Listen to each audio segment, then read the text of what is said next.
대기업이라서 좋은 점, 대기업이라서 안 좋은 점. 아, 이거 참. 어떻게 생각하시나요? 대기업이라서 좋은 점은 진짜 그냥 대기업스러워서 좋은 거 뭐 상여금이 잘 나오고 그리고 야근 수당이 야근하면 어지간해서는 잘 나오고 그리고 복지 제도가 좋고 뭐 휴가를 쓸 때 이제 제가 아니더라도 어쨌든 업무를 도와줄 사람들이 있기 때문에 정말 이제 급하고 다른 사람이 할 수 있는 거면 맡기고 휴가를 쓸 수 있고 그리고 만약 그렇지 않더라도 본인이 스케줄을 조정하고 상사랑 상담을 잘 하면은 뭐 휴가를 쓸 수 있고 그리고 이제 다양한 복지제도가 있어가지고 그런 복지제도의 혜택을 볼 수 있다는 점들이 그냥 일반적인 대기업이라서 좋은 점이랑 딱 일치하는 것 같아요, 댄스도. 왜 대기업이라서 안 좋은 점은 부서가 엄청 많다 보니까 당장 옆에 과도 무슨 일을 하는지 알 수가 없어요. 설명을 들어도 맞아, 맞아. 그냥 피상적으로 그냥 그냥 그런 거 하는구나 하고 딱 이해하는 정도지 막 이게 이 사람들은 어떤 부품을 뭐 만들고 이게 어떤 원리가 들어가기 때문에 이렇게 되는구나라는 거를 회사를 10년, 20년씩 다닌 사람들도 그 부서 가서 일한 사람이 아니면 몰라요. 그래가지고 이제 뭐 만약에 진짜 부서 이동을 원하지 않게 갑자기 부서 이동이 된다든지 할 때 적응하기가 좀 어렵지 않을까 하는 생각을 개인적으로 좀 하고 있어요. 음, 굉장히 이제 네, 단계가 엄청 많아요. 사장까지 단계가. 그리고 부서 굉장히 세분화돼 있어요. 그러니까 음, 이제 자신은 이 회사에서 진짜 그냥 나무라고 한다면 그냥 잎 하나 정도의 약간 역할을 하는 음, 것 같다는 이런 느낌이 있고, 그리고 이제 제가 이제 뭐 하고 싶다, 이거 하고 싶다라고 얘기해도 들어주긴 들어주는데 이게 회사 약간 이제 벤처기업하고에 비교해서 이제 그런 게 잘 음, 반영이 되는 속도는 느린 것 같고, 그리고 이제 예를 들면 이제 나는 이제 내 성과를 이렇게 보여주면은 벤처기업은 그걸 인정을 해주고 연봉을 바로 이제 올려준다든지 그런 게 굉장히 빠른데요. 대기업은 그게 느려요. 저희 같은 경우는 특히 제조업이다 보니까 이제 어느 정도 호봉제예요. 정해져 있어요, 이게. 그러니까 그 등급으로는 그 전엔 절대 못 올라가요. 어떤 상관을 해도. 음. 그런 이제 암묵적인 룰이 있기 때문에 그게 좀 답답합니다.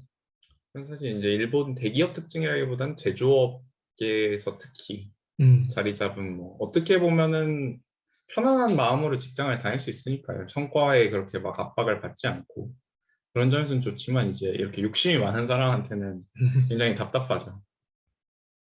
그리고 커뮤니케이션 방식이나 일 처리 방식, 커뮤니케이션 방식 생각보다 부서마다 좀 다르긴 한데 대부분의 부서는 잡담을 하는 사람들이 생각보다 없다고 하더라고요. 그래갖고 이제 한국 같은 경우는 뭐 일하기 전에 커피 한 잔, 뭐 아니면 담배 한 대 음, 피우면서 이렇게 잡담을 하고 그러는데 여기는 그냥 커피도 자판기 가갖고 자기 뽑아갖고 자기 자리에서 그냥 훌쩍훌쩍 먹고 담배도 그냥 알아서 피러 올라가고 그러다 뭐 운 좋게 이렇게 같은 자리에 있게 되면 그때 그냥 조금 이야기하고 하는 정도. 그래가지고 뭐 자기 생활 이야기하는 사람도 거의 없고요. 보통 잡담을 해도 막 일 이야기 어디 뭐 거래처가 뭐 물량을 소화를 못해갖고 터졌다더라. 어떡하냐. 어디 거래처는 이렇게 공정을 제대로 관리를 못해가지고 품질이 안 나오는데 어떡하냐. 그런 잡담이 일에 대한 잡담이 그런 게 이제 좀 삭막하고 일처리 방식으로 좀 답답한 건 회의가 진짜 많습니다. 아, 맞아. 이게 진짜 회의 많아요. 진짜 이제 내일 좀 하려고 집중하려고 하면은 그 다음에 생각해 보면은 회의 있고 그 회의 30분 소화하고 내일 한 30분 하다 보면 또 회의 한 30분 있고 그렇게 수요일쯤 되면은 진척 보고회하고 부장님한테 우리 부서 뭐 했나 과장님이 진척 보고회하고 옆에서 서포트해야 돼. 그러면 이제 화요일에는 그 진척 보고회 준비해야 되니까 과내에서도 회의에 각자의 진척 상태를 이야기해야 돼. 음, 그런 식으로 이제 회의가 끝도 없이 있어요. 뭐 면담도 그렇고. 음, 근데 그게 장점일 수도 있는 게 그렇게 이야기를 할 시간이 많으니까 내가 갖고 있는 어려움이나 뭐 아니면 내가 생각한 거를 통하든 안 통하든 일단 이야기라도 해서 답답함을 좀 해소할 수 있어요.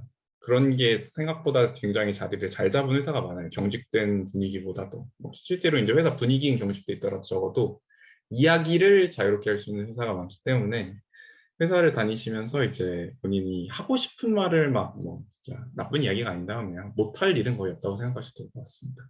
네. 그 다음 질문은 경력직도 5대 기유로 전직할 수 있나요? 네, 물론입니다. 저희 음, 회사에서도 다른 기업들에서 온 분들 굉장히 많고요. 네, 그런 분들이 잘 진짜 활약하고 음, 계세요. 그래서 네, 당연히 할 수 있다는 말씀드리고 싶고, 대신에 이제 본인의 커리어가 그 회사에서 이제 본인을 채용할 만큼 확실히 뭐가 있어야 되는 건 맞아요. 음, 어찌됐든 간에. 그렇지 않으면 사실 경력직이 의미가 없으니까요. 중고신졸이랑 다를 바가 없으니까요. 자기 먹고 살 수 있는 기술이 중요한 음, 것 같습니다. 일본 제조업의 수요미. 음, 개인적으로 느꼈던 거는 개선 프로세스를 굉장히 많이 적용을 하는데, 그래서 이제 예를 들면 이제 공장에서 일할 때 이게 조금 불편하다. 그럼 이제 시간을 줄이기 위해서 얘를 뺄까? 하면 이제 그걸 갖다가 저희가 이제 말을 하면은 잘 들어줘요. 그래서 이제 그걸 바로 이제 바로바로 적용을 해갖고 이제 시간을 바로바로 단축할 수 있는 그런 이제 일본 제조업의 카이젠 이제 의식이 쓰여있는 것 같습니다. 그리고 기술 자기들이 이제 확실히 자기들만의 기술이라고 할 만한 거를 가지고 있는 게 굉장히 다양하고 많아서 진짜 뭐 일본 기업이 맨날 세계에서 뒤처진다. 뭐 이대로 가면은 이런 세계의 빠른 변화 트렌드를 못 따라간다. 뭐 이런 얘기가 많이 나오는데 실제로는 마냥 그렇진 않아요. 그런 식으로 이제 업무 방법적인 효율성이나 이런 게 떨어지는 건 맞는데 실제로 이제 단순히 그것만으로 차이가 벌어지긴 어려운 게 가지고 있는 기반 기술이 굉장히 다양하고 그리고 그 심도가 되게 우리나라보다 더 깊다 보니까 그런 쪽에서 이제 단순히 제조업이 우리나라가 더 변화가 빠르고 뭐 기술 발전 속도가 더 빠르고 하다고 무조건 당장 일본을 추월할 수 있다라고 장담을 할 수 없는 게 와서 이제 일하면서 느낀 일본 제조업의 모습이었고요. 그리고 일본 음, 제조업의 장점이자 단점이 그런 개선 의지는 되게 나름 적극적이에요. 그래서 뭔가 이야기를 하면은 열심히 검토를 해가지고 되든 안 되든 이제 테스트를 다 해봐요. 의견이 올라오는 걸 거의. 그렇다 보니까 확실히 무언가를 만들 때 어지간해서는 문제 있는 무언가를 만드는 경우가 거의 없고요. 대신에 단점은 그만한 검토 프로세스를 거치기 때문에 무언가를 할 때 일을 처리하는 속도가 느려질 수밖에 없어요. 맞아요. 그게 이제 장점이자 단점이라고 생각합니다. 네. 대학원 졸업생도 OT 기기를 전직할 수 있나요? 아, 당연한, 당연하죠. 네, 당연합니다. 본인 연구 분야가 확실하고 이것도 약간 경력직처럼 그 본인의 대학원 커리어가 확실해야 되지만 저희 회사에도 이번에 30이 넘어갖고 박사학위 따신 분 한 분 입사하셨고요. 맞아요, 맞아요. 그리고 스물 한국 나이로 28? 뭐지? 29? 29인가? 29에 석사 취득하고 입학하신 분도 계시고요. 음, 음. 그래가지고 본인이 이제 커리어가 확실하고 그리고 특히 이제 일본 대학 같은 경우는 학교 내 추천 제도나 이런 걸 잘 활용을 하시면 되게 다양한 길이 있는 것 음, 같더라고요. 네. 이직하시려는 이유 궁금합니다. 네. 저는 이제 이 기업을 들어오기 전부터 이직 생각을 했습니다. 이 기업은 사실 제조업 기업이기 때문에 큰 사고 안 치면은 사실 정년퇴직까지 60세까지는 다닐 수 있어요. 그러니까 이직 안 해도 60세까지는 수입이 보장이 돼요. 어느 정도. 그것도 이제 일본 기준에서 꽤 높게. 음. 근데 이제 생각을 해보면은 이제 내가 이러려고 산 인생이었나 생각해보면은 아닌 것 같거든요, 저는. 네. 그래서 이직 생각이 있는 거예요. 네. 저는 반대로 그렇게 살면서 열심히 번 돈으로 집 한 채 짓고 안에다가 노래방이라도 때려박고 행복하게 사는 삶을 꿈꾸고 있기 때문에 열심히 다닐 생각입니다. 네. 시간 관리 이게 꽤 사실 어려운데요. 이거. 저 같은 경우에는 이제 그 어플 같은 이런 거를 이용을 해갖고 이제 하루에 할 일들 꼭 할 일을 적어놓고 우선순위별로 끝내가는 일을 하고 그리고 대략 이제 몇 시부터 몇 시까지는 어떤 걸 하겠다라는 이제 대략적인 이제 시간을 세워놓는 것 같아요. 근데 그거를 안 세워놓고 음, 이제 하루를 보내면은 그냥 맞아. 이제 당연히 안 세웠으니까 목표 기억도 없을 거고 그러면 그냥 늘어지게 되더라고요. 음, 당연히. 그리고 하루가 끝나고 내일 또 반복이고 그 일주일에 성과 없고 음. 사실 저희 부서에서도 꽤 최근에 도입된 것 같더라고요. 이제 할 일을 리스트화 해가지고서는 시간 배분 어느 정도 해놓고 업무를 시작을 하는 게 프로젝트 하면서 업무 효율성을 끌어올리자 하는 활동의 일환으로 그게 시작이 된 것 같은데 처음에는 저도 아이고 귀찮게 이거를 어느 세월에 하고 있냐라고 생각을 했는데 습관이 되니까 아침에 출근하면은 일단 그 업무 공유한 그 프로그램부터 켜서 그날 업무 입력해놓고 그리고 이거에다 어느 정도 배분할지 계획을 하고 남는 시간은 이제 제일 시간 많이 들어가고 중요한 업무에 싹 몰아넣고 하는 식으로 하니까는 확실히 효율이 오르긴 하더라고요. 음, 음. 음. 그런 식으로 할 일을 명확히 하는 게 뭐 평소 이제 일반적으로 생활할 때 계획 세우는 것처럼 가장 중요한 것 같습니다. 앞으로의 아, 캐리어 플랜 앞으로의 캐리어 플랜. 어떤 걸 생각하고 계신가요? 열심히 일해서 계장이 돼서 등 따스고 배부르게 살고, 만약에 과장이 된다면은 직원들 관리에 머리가 터져가면서 잔업 시간에 한계가 없는 짜릿한 삶을 사는 게 저의 인생 목표인데요. 근데 이제 그거랑 별개로 지금 하고 있는 일이 이제 엔진 부품을 설계하고, 그리고 이제 그걸 직접 도면으로 그리고 평가를 하고, 그리고 평가하기 전에 이제 시뮬레이션도 돌리고, 그래가지고 양산 단계 전에 문제가 없는지까지 판단을 하는 게 제 일인데, 그런 거를 하면서 이제 경험을 쌓아가지고 뭐 다른 부품에 도전을 하거나 기회가 된다면은, 이제 특히 엔진 부품은 사양제이기 때문에 사실 좋든 싫든 제가 이제 다른 길을 찾아야 돼요, 회사 안에서. 뭐 회사가 저한테 가만히 있어도 길을 마련해 주긴 하겠지만, 저희 회사 특성상. 그리고 이제 혹시 기회가 된다면은 저도 회사 내에서 소프트웨어 쪽으로 좀 옮겨 가보고 싶은 마음은 있어요. 그래갖고 가급적 이제 연수나 이런 거 있으면은 찾아 들으려고 하고 있고요. 왜냐하면 그렇지 않으면 저도 트렌드를 따라갈 수가 없으니까요. 엔진이 음, 도태가 되는 상황에서. 저 같은 경우에는 커리어 플랜은 지금은 이제 센서를 하고 있으니까 그 센서 중에서도 약간 충돌 방지니까 근데 이제 이 센서 말고도 이제 다른 센서도 있거든요. 예를 들면 카메라 센서도 있고 자동차에는 여러 가지 센서들이 있는데 그 센서들을 통합해서 이제 그 센서 퓨전 시스템 자동 주차 같은 거를 우선 저기 하는 게 약간 캐리어 플랜으로 생각을 하고 있고요. 나뿐만 행복한 게 아니라 그러니까 다른 사람이 행복하면 좋겠으니까 내 기술로. 그래서 그런 거를 만드는 서비스를 해보고 싶습니다. 네. 지금 자신이 취준생 자신한테 어드바이스를 한다면은 어떤 어드바이스를 할 건가? 저 같은 경우에는 역시 그냥 그 자신만의 의견을 가지고 저기 자신의 존재감을 드러내라는 이야기를 해주고 싶어요. 왜냐하면은 저는 원래 그 말이 그렇게 많지는 않은 사람이니까 그래서 이제 그냥 다시까 SOS 약간 경청 쪽으로 이제 이야기를 진행하다 보면 이제 사람들의 말을 듣고 이제 제 이야기는 잘 별로 안 하는 그런 편이 많은데 이제 제 이야기도 많이 하면서 제 존재감 드러내는 그런 거를 어드바이스 하고 싶습니다. 저는 승우는요? 좀 더 지원하는 회사의 폭을 넓혀보라고 과거에 자신한테 말을 하고 싶어요. 왜냐면 뭐, 딴 회사에 가든 안 가든 좀 이제 다양한 회사를 좀 더 느껴봤으면 좀 더 취준이 재밌지 않았을까라는 생각을 하기 때문에, 음, 사실 실제로 제가 지원한 회사는 7곳이었는데 전부 다 제조업이었고요. 그렇다 보니까 이제 준비할 내용도 뭐 거의 다 비슷비슷했고, 그렇다 보니까 뭐 거의 포텐셜이라고 해도 뭐 진짜 제가 여지까지 한 걸 기반으로 한 포텐셜이지, 진짜 제가 어떻게 새로운 길을 뭐 열어가거나 이런 거에 대한 포텐셜 채용은 정말 하나도 아니었기 때문에, 그런 쪽으로 좀 더 새로운 도전 기회를 가져봐도 괜찮지 않았나 생각을 음, 해요. 그래야 이제 나중에 뭐 제가 뭐 무슨 일이 사실 제 인생에 생길지 모르는 거니까, 다른 회사를 가게 된다고 하더라도 그때 이제 대비를 할 수 있을 거라고 생각을 하기 때문에. 맞아요. 1년차 신입이었을 때랑 비교하면 2년차 되면서 달라진 점이 무엇이 있는지 궁금합니다.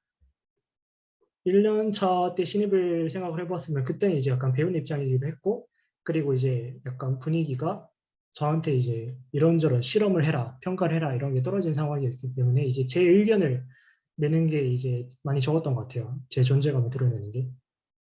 그래서 이제 뭐 그때도 이제 물론 이제 파이썬 이제 선배들한테 가르치고 막 그런 건 했지만은 근데 이제 2년 차가 되면서 확실히 이제 부서 안에서 이제 진행한 업무 중에 제가 이제 잘하는 게 있으니까 그거 갖다가 먼저 이제 제 입장에서 이걸 하자, 저걸 하자 하고 이제 말을 해서 그렇게 일이 진행되는. 반면에 이제 당연히 제가 주도적으로 팀에서 이제 업무를 진행을 하다 보니까 그 결과는 제가 책임져야 되는 이제 그런 약간 책임감도 커진 게 달라진 점입니다.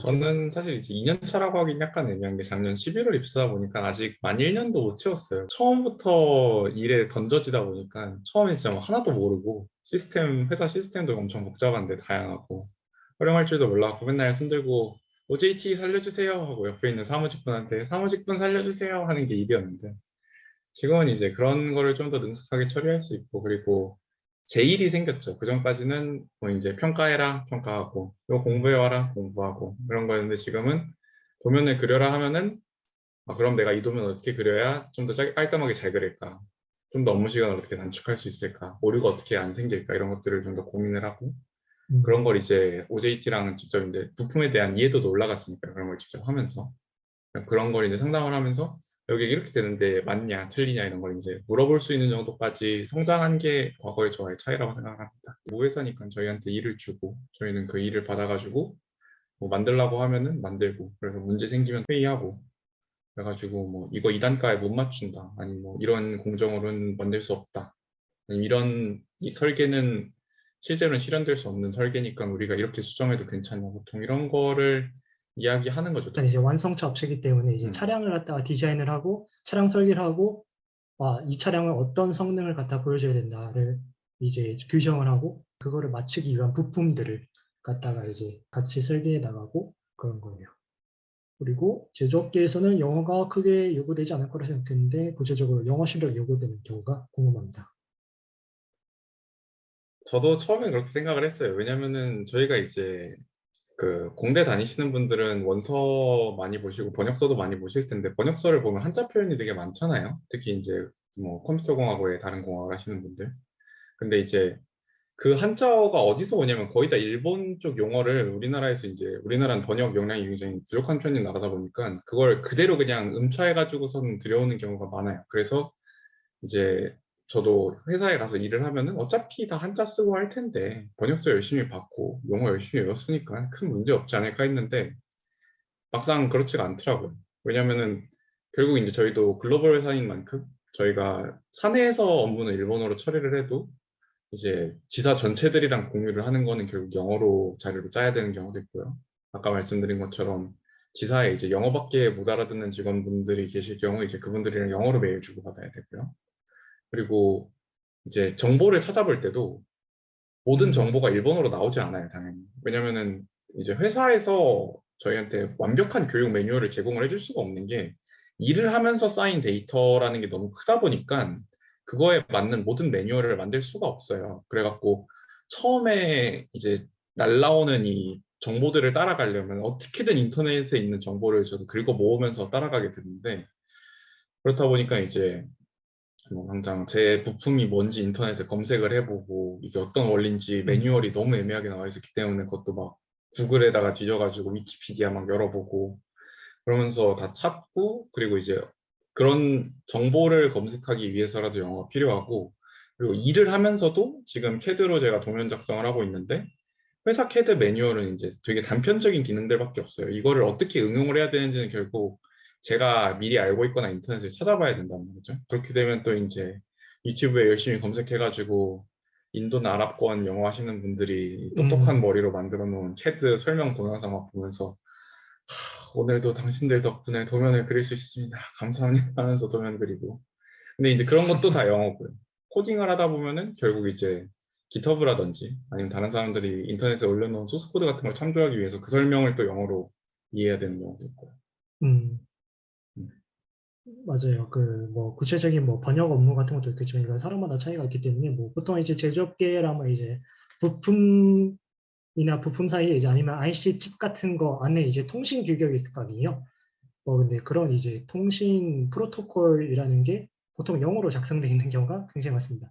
그래서 이제 그걸 갖다 이해를 하려고 했을 때 당연히 영어가 기반이 돼야 되니까 영어를 할 수밖에 없고 근데 이제 보통 이제 다른 이제 일본인 분들은英語ですね, 그래. 아, 맞지, きついですね. 맞지. 약간 이렇게 얘기하고 이제 끝나는데 저희들은 이게 이거 어, 뭔 말이다. 뭘 어, 알려주면은 그렇구나. 이제 삭스가 하면서 그러면 이제 좀 회사 다니면 나는 거죠. 그렇죠. 네, 그런 경우입니다. 네. 사내 분위기, 덴소 사내 분위기 매우 평화롭고 좋습니다. 다 같이 이제 자기 일들 열심히 하고, 근데 이게 음, 부서 바이 부서 난 이거. 부가부긴 한데 친구 중에는 약간 진짜 블랙 부서가 있어갖고 카제도시 제로 맞아요. 그런 데는 안 되고요.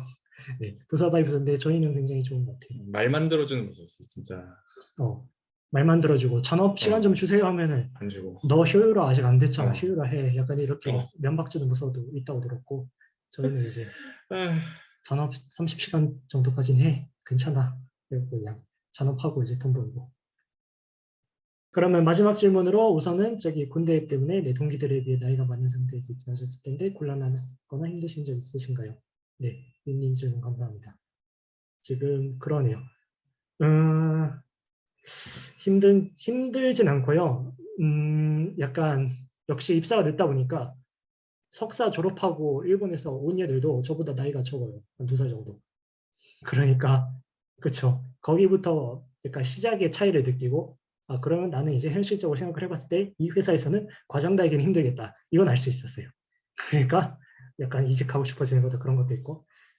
네, 그러니까 나이가 많다는 게 뭐 그러니까 마이너스는 아니 그렇게 막 마이너스는 아니지만요. 그래도 그것 때문에 이제 약간 회사 안에서의 나의 이제 진로, 뭐 승진 문제, 뭐 그런 걸로 이제 미리 생각했을 때 약간 곤란한 적은 있었죠. 그 외에는 딱히 없어요. 저 같은 경우는 이제 휴학 없이 대학교를 다녀가지고 대학교 4년 플러스 군대 2년 플러스 코로나로 좀 늦어진 거 딱 그 정도로 이제 그래도 이제 그 해 안에 아슬아슬하게 입사를 하다 보니까 일본에서 대충 석사 졸업 친구들이랑 나이가 비슷한데 뭐 나이 때문에 뭐 곤란하거나 힘들다 이런 건 없고요. 이제 저는 학사로 왔는데 그 친구들이 이제 석사로 왔으니까 그 음, 친구들이 이제 뭐 자동차에 특히 관심이 많은 친구들 같은 경우에는 관련 이야기를 가끔 하다 보면은 좀 그 친구들의 깊이를 못 따라가갖고 좀 대화할 때 힘든 거 같고 역시 석사까지 하면 좀 똑똑한 친구들 열심히 공부했구나 하면서 이렇게 제가 학사도 할 수 있어요. 배워가는 물론 음, 학사도 따로 공부를 했으면은 한데 근데 난 별로의 자동차에 별로 관심이 없었으니까 진짜 그렇답니다. 엔진 관련 부품에서 진짜 너무 여기 온 걸 행복해하는 친구들이 있어요. 내가 드디어 자동차의 엔진과 관계 있는 일을 할 수 있다니 하면서 이제 그런 친구들이 이야기하는 게 있어. 역시 오타쿠 무섭다 하면서 이렇게 오늘도 또 새로운 거 배워간다 하면서 그런 게 좀 있긴 하죠. 네, 감사합니다. 네, 네, 많은 질문 주셔서 네, 감사드리고 오늘 감사합니다.